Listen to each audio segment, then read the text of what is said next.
तो वेलकम प्यारे साथियों। हम जो कि वेक्टर अलजेब्रा पढ़ रहे थे उसके अगले लेक्चर के बारे में बात करेंगे। तो हम समान सदिश सिमिलर वेक्टर पढ़ चुके थे। अब हम पढ़ेंगे स्थानीयकृत एवं मुक्त सदिश जिन्हें लोकलाइज्ड एंड फ्री वेक्टर। जिस सदिश का प्रारंभिक बिंदु निश्चित होता है उसे स्थानीयकृत सदिश कहा जाता है या लोकलाइज्ड वेक्टर कहा जाता है, तथा जिस सदिश का प्रारंभिक बिंदु परिवर्तित किया जा सकता है उसे मुक्त सदिश या फ्री वेक्टर कहा जाता है।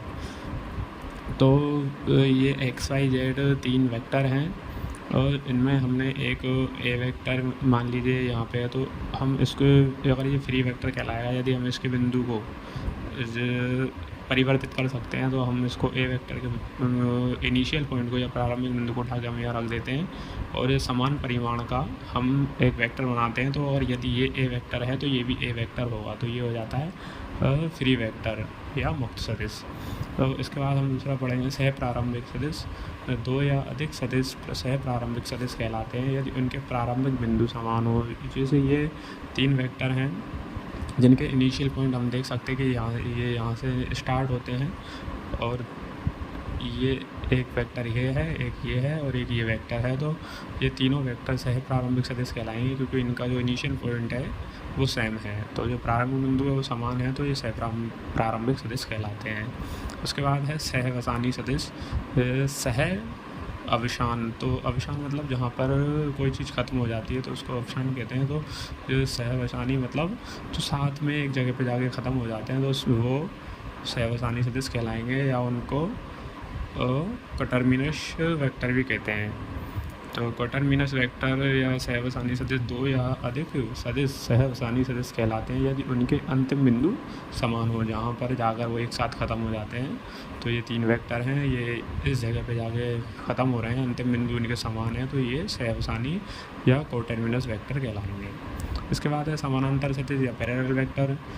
तो 2 सदिश समानांतर सदिश कहलाते हैं यदि दोनों सदिशों की रेखाएं समानांतर हो। देखिए ये 2 रेखाएं हैं, एक रेखा ये है और एक ये रेखा ये है, तो ये दोनों एक दूसरे के समानांतर हैं। मान लीजिए ये कोई इस पर हमने इस रेखा पर कोई ए वेक्टर बनाया है, ये यहाँ से यहाँ तक, और इस रेखा पर हमने ये वी वेक्टर बनाया है ये, तो ये दोनों वेक्टर भी समानांतर सदिश कहलाएंगे क्योंकि ये दोनों रेखाएं समानांतर हैं। तो ये हो गया पैरेलल वेक्टर समानांतर सदिश। इसके बाद हम देखते हैं कि संरेखीय सदिश या कोलिनियर वेक्टर। 2 सदिश ए तथा बी सदिश संरेखीय सदिश कहलाते हैं यदि दोनों एक ही रेखा पर विद्यमान हो।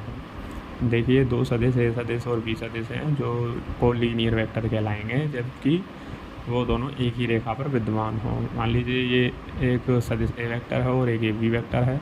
अब ये दोनों समानांतर सदिश हैं क्योंकि ये पैरेलल हैं, पैरेलल लाइन पे हैं, इनकी दिशा चाहे विपरीत हो पर हैं समानांतर सदिश।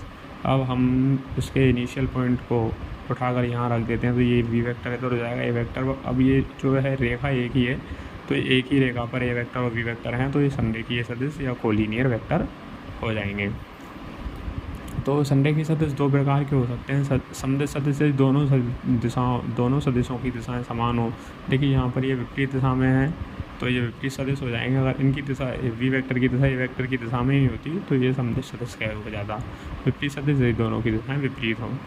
उसके बाद है 2 सदिश असंरेखीय सदिश कहलाएंगे यदि उनकी रेखाएं समानांतर या यदि उनकी रेखाएं समान या समानांतर न हों।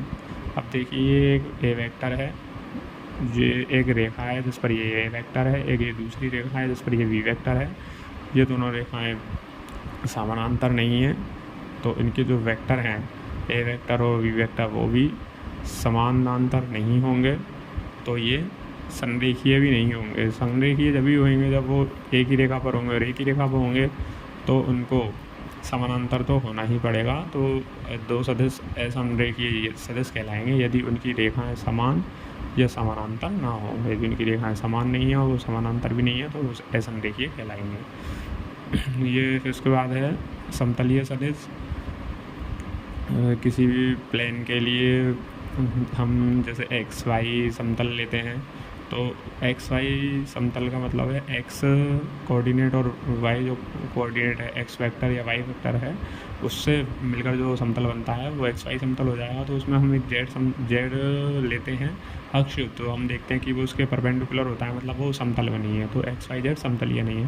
तो समतलीय सदिश के लिए आवश्यक है कि 3 सदिश तो कम से कम होने चाहिए, ताकि हम 2 सदिश तो समतल में हो तो तीसरे से पता लगा सकते हैं कि ये इनके समतल में है या नहीं है। अगर वो एक्स वाई समतल में नहीं है जेड, तो वो एक्स वाई जेड असमतलीय हो जाएंगे। अगर जेड भी उसी समतल में होता है तो वो समतलीय होगा। तो इसलिए समतलीय सदिश हैं, 3 सदिश समतलीय सदिश कहलाते हैं यदि तीनों सदिश एक ही समतल में विद्यमान हो। 2 सदिश समतलीय होते हैं, 2 सदिश जैसे एक्स वाई समतल में एक्स वाई वेक्टर हैं तो एक्स वाई समतल हो जाएगा, वाई जेड है तो वाई जेड समतल हो जाएगा, जेड एक्स वेक्टर हैं, जेड वेक्टर है एक्स वेक्टर तो जेड एक्स समतल हो जाएगा। तो इसलिए 2 सदिश तो हमेशा समतलीय होंगे। तीसरे सदिश के अकॉर्डिंग हम समतलीय सदिश या असमतलीय सदिश बोलते हैं। 3 सदिश असमतलीय सदिश कहलाते हैं यदि तीनों एक ही समतल में नहीं आ पाए, जैसे एक्स वाई जेड वेक्टर हैं।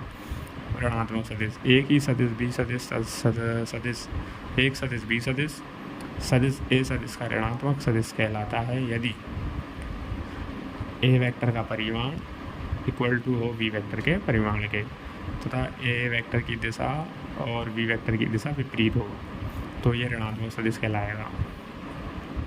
जैसा कि हम देख सकते हैं, ए वेक्टर है जिसका परिमाण बी वेक्टर के परिमाण, दोनों का परिमाण समान है लेकिन दिशा विपरीत है, तो बी वेक्टर को हम माइनस ए वेक्टर भी कह सकते हैं, अर्थात बोल सकते हैं कि ए वेक्टर का जो ऋणात्मक सदिश है वो बी वेक्टर है। इसके बाद है एक व्युत्क्रम सदिश, इन रिवर्सिबल वेक्टर भी बोलते हैं इसको। यदि सदिश बी सदिश ए सदिश का व्युत्क्रम सदिश कहलाता है यदि इसकी दिशा समान हो लेकिन जो एक का परिमाण है वो दूसरे के व्युत्क्रम के परिमाण के बराबर हो, तो ये व्युत्क्रम सदिश हो जाएगा। इसके बाद आता है स्थिति सदिश या पोजीशन वेक्टर, जैसे हम बोलते हैं त्रिविमीय समष्टि के किसी बिंदु P की मूल बिंदु O के सापेक्ष स्थिति बताने वाले सदिश को बिंदु P का स्थिति सदिश कहा जाता है। स्थिति सदिश एक स्थानीयकृत पोजीशन वेक्टर होता है, जैसे कि एक्स वाई जेड ये 3 कोऑर्डिनेट हैं, जिसमें हमने कोई बिंदु P लिया है तो उसको O से P तक जो मिलाने वाली रेखा है वो OP वेक्टर हो जाएगी। इसे उसका बिंदु P का पोजीशन वेक्टर कहेंगे, जिसे R वेक्टर से डिनोट करेंगे। तो R वेक्टर बराबर OP वेक्टर बराबर एक्स आई कैप, इसके कोऑर्डिनेट x हैं और ये 0 0 है, तो इन दोनों से बनेगा X I cap plus Y J cap plus Z K cap. अगर इसके कोऑर्डिनेट ABC होते तो बनता A I cap plus B J cap plus C K cap. तो ये थे सदिशों के बारे में, कौन कौन से सदिश होते हैं। अब इसके बाद हम इनकी प्रॉपर्टीज़ के बारे में जानेंगे। Thank you.